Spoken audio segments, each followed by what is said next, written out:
তো এখানে আমি সব কেটে বেছে ধুয়ে নিয়েছি। এখন মাছটা ধুয়ে নেব। তো মাছটা ধুয়ে নিয়েছি, এখন হলুদ মরিচ মাখিয়ে নেব। তো হলুদ মরিচ মাখিয়ে নিয়েছি, চুলায় কড়াই বসিয়ে দিয়েছি।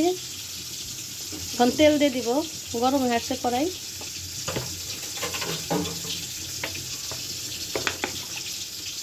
তেলটা গরম হয়ে আসছে, মাছটা দিয়ে দিব।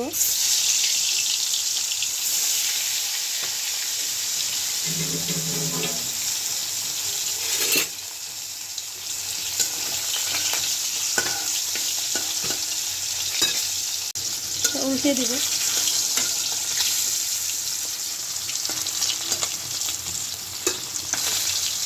মাছ ভাজি হয়ে গেছে, মাছটি উঠিয়ে নিব।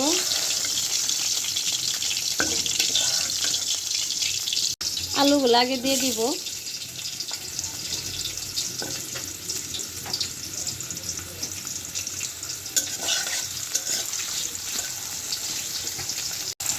আলুটা সিদ্ধ হওয়ার জন্য একটু ঢেকে দিব। আলু ভাজাটা হয়ে আসছে, এখন সব সবজিগুলো দিয়ে দিব।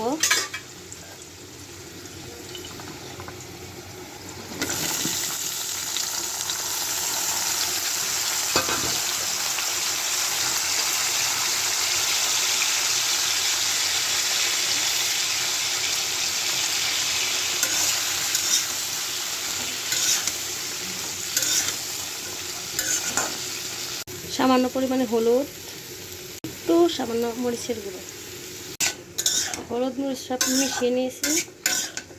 এখন একটু ঢেকে দিব।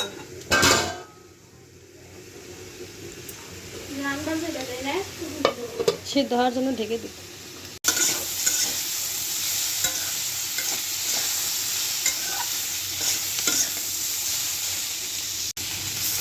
প্রায় সেদ্ধ হয়ে আসছে, পরে নামিয়ে ফেলব। ভাজিটা হয়ে গেছে, এখন নামিয়ে ফেল দিব।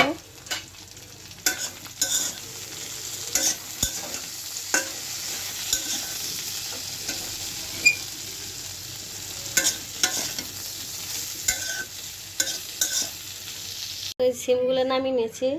মাছটা এখন কাটা বেছে নিব। ভালো করে কাটা বেছে না নিলে গলায় লেগে যেতে পারে। অবশ্যই ভালো করে আপনারা কাটাটা বেছে নেবেন। তারপর এটা আমি পাটায় পিষবো। লেজে অনেক কাটা থাকে, এগুলো ভালো করে বেছে নেবেন। মাছের কাটা বাছা শেষ, এখন এগুলো আমি পাটায় পিষে নিব। ভালো করে পিষে নিব।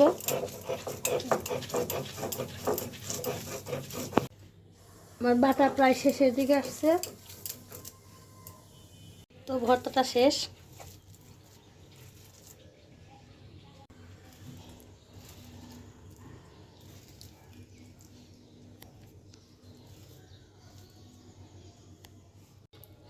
তো ভর্তাটা বানানো শেষ হয়েছে। সবাই বলবেন আমার রান্নাটা কেমন হয়েছে। যদি ভালো লেগে থাকে তবে লাইক কমেন্ট শেয়ার করে দিবেন, আর অবশ্যই সাবস্ক্রাইব করে দিবেন চ্যানেলটা। সবাইকে ধন্যবাদ, ভালো থাকবেন।